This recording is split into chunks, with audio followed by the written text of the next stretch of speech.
There is a decorative hedge outside office buildings across the American South right now that delivers cleaner focus than your morning coffee and smoother energy than any energy drink you have ever tried. It contains caffeine, theobromine, and compounds that enhance mental clarity without the crash.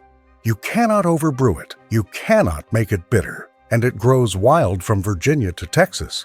8,000 years ago, it powered the most sophisticated civilizations in North America. Colonial Americans exported it to Europe, where it outsold British tea at half the price.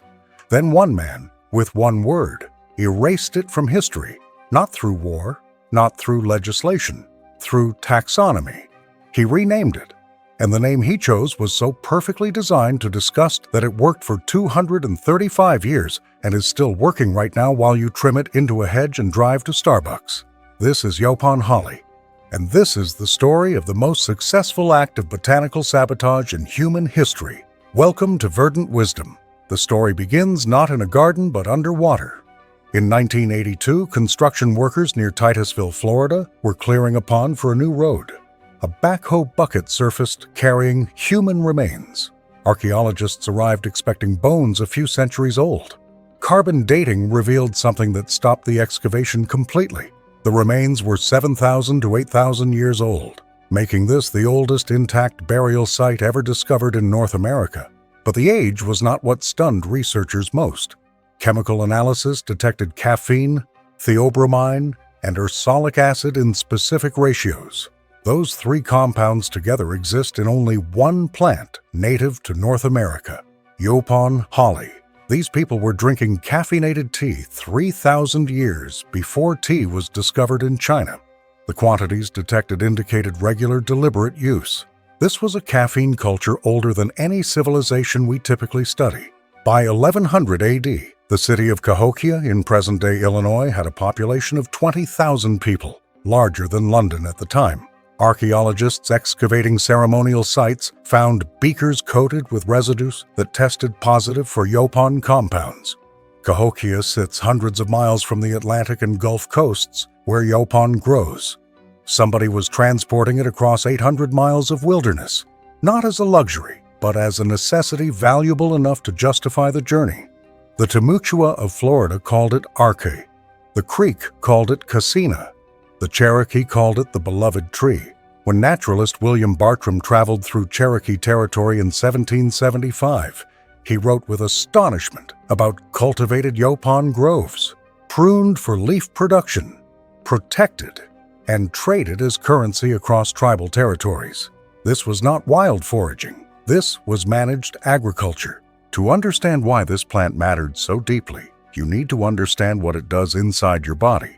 Yaupon leaves contain caffeine at levels comparable to green tea, approximately 60 milligrams per cup. But Yaupon also contains theobromine, the compound responsible for the pleasant mood elevation you feel from chocolate.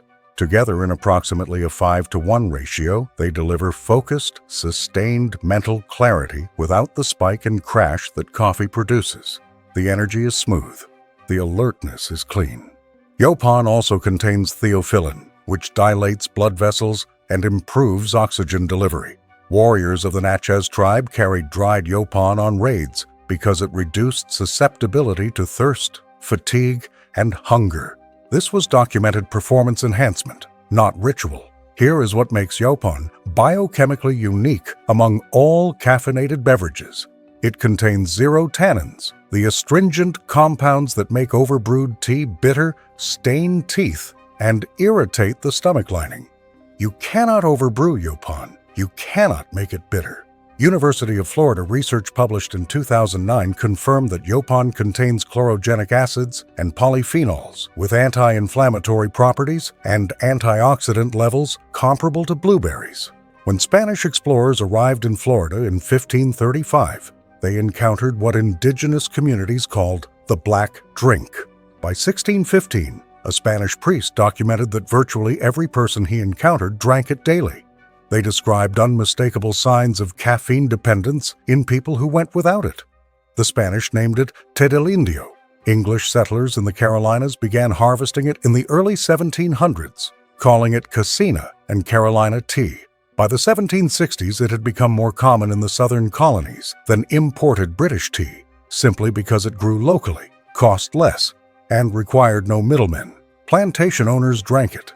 Enslaved people drank it. It crossed every social boundary because it worked for everyone. Then American merchants began exporting it to Europe, where it sold for half the price of Asian tea and required no sugar to mask bitterness. This mattered enormously because sugar was expensive, and its production depended on Atlantic slave labor. Yaupon was threatening to destabilize not just the tea market, but the entire interlocked system of tea, sugar, and the slave trade supporting it. In 1783, German botanist Johann David Schupf documented in his journals that the British East India Company was actively monitoring Yaupon's European popularity as a commercial threat. The company was one of the most powerful entities in history. King George III personally benefited from tea taxation. A plant that grew wild, required no cultivation, could be harvested by anyone, and sold at half the price of their product was not inconvenient competition. It was an existential threat. The response came from William Ayton, royal botanist at Kew Gardens and personal confidant of King George III.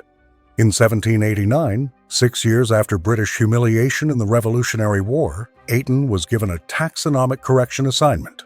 Carl Linnaeus had made an error assigning the same Latin name to two different plants. Ayton reassigned the existing name to Dahoon holly, a plant with no caffeine and no value. Then he named Yaupon. He chose Ilex vomitoria, the holly that makes you vomit. It was a deliberate lie. Kew Gardens records showed Yaupon had grown there for 90 years without producing any emetic effects. No vomiting compounds exist in the plant. Researchers have tested it repeatedly across 3 centuries. Nothing. But Ayton had studied accounts of indigenous purification ceremonies where warriors consumed enormous quantities of concentrated yaupon after extended fasting, then purged. The purging was ceremonial, induced by seawater or other additives. It had nothing to do with the plant's chemistry. Ayton stripped that context deliberately and attached the conclusion to the plant's permanent scientific name. Consider the precision of this act. Would you serve something called Vomitoria to guests at a London dinner party? Would you export it to European markets that associated indigenous practices with savagery? The name made the product unsellable in exactly the markets that mattered. Yaupon exports to Europe collapsed within decades. On the American side, the stigma spread more gradually. Yaupon became associated with poverty. With indigenous populations, the colonial system was erasing. With the rural South that wealthy Americans wanted to distinguish themselves from. Coffee represented commerce and progress. Tea represented sophistication. Yaupon was what poor people drank when they could not afford the real thing. There were moments of resistance. During the Revolution, when colonists dumped British tea into Boston Harbor, Yaupon processing on the Outer Banks worked continuously. Drinking casina was briefly a patriotic act. Confederate soldiers maintained alertness on Carolina tea when coffee supply lines failed. But each time circumstances forced Yaupon back, the stigma reasserted itself when the crisis passed. By 1900, Yaupon had vanished from markets, menus, cookbooks, and memory. A handful of Outer Banks communities brewed it into the 1970s. Then the last cafe serving it closed. The plant remained everywhere. It simply disappeared from consciousness.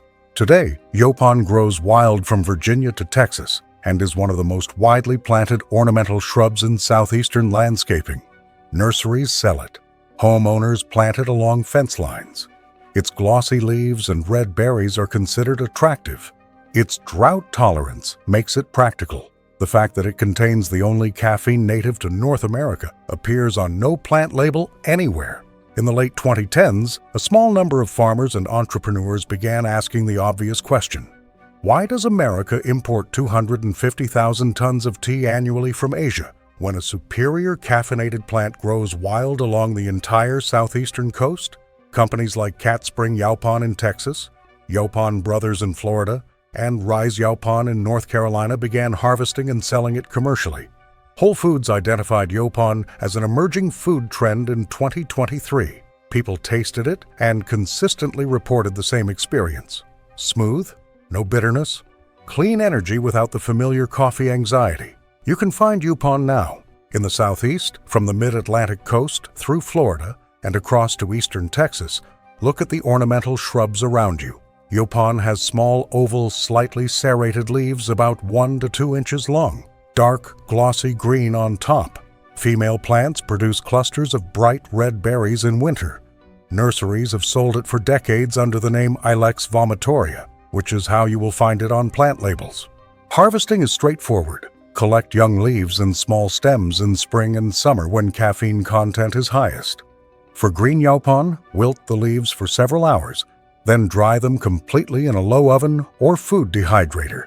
Steep in hot water for 3 to 5 minutes for a light, slightly sweet cup with no bitterness. For deeper flavor, allow wilted leaves to oxidize for 12 to 24 hours before drying. Roasting dried leaves in a dry pan produces something earthier, closer to a coffee substitute, with the same clean energy profile. William Aiton's name still stands. Ilex Vomitoria remains the official scientific designation. Taxonomic precedent protects it. The lie is permanent in the nomenclature, but 8,000 years of continuous human use cannot be erased by a name. The chemistry does not change because of what someone called it in 1789. The plant in your yard contains the same compounds that kept Cahokian traders sharp on 800-mile journeys and gave Cherokee communities focused clarity through centuries of life in this landscape. The British Empire tried to destroy this plant's reputation to protect a commercial monopoly. The empire dissolved. The monopoly collapsed. The plant is still here, growing without permission in the landscaping outside buildings where people drive past it to buy imported coffee at $5 a cup. The beloved tree outlasted the empire that tried to erase it. It outlasted the lie. Subscribe to Verdant Wisdom and share this with someone who needs to stop paying $5 for imported caffeine when a superior alternative grows free. The next truth is growing wild. We will see you in the garden.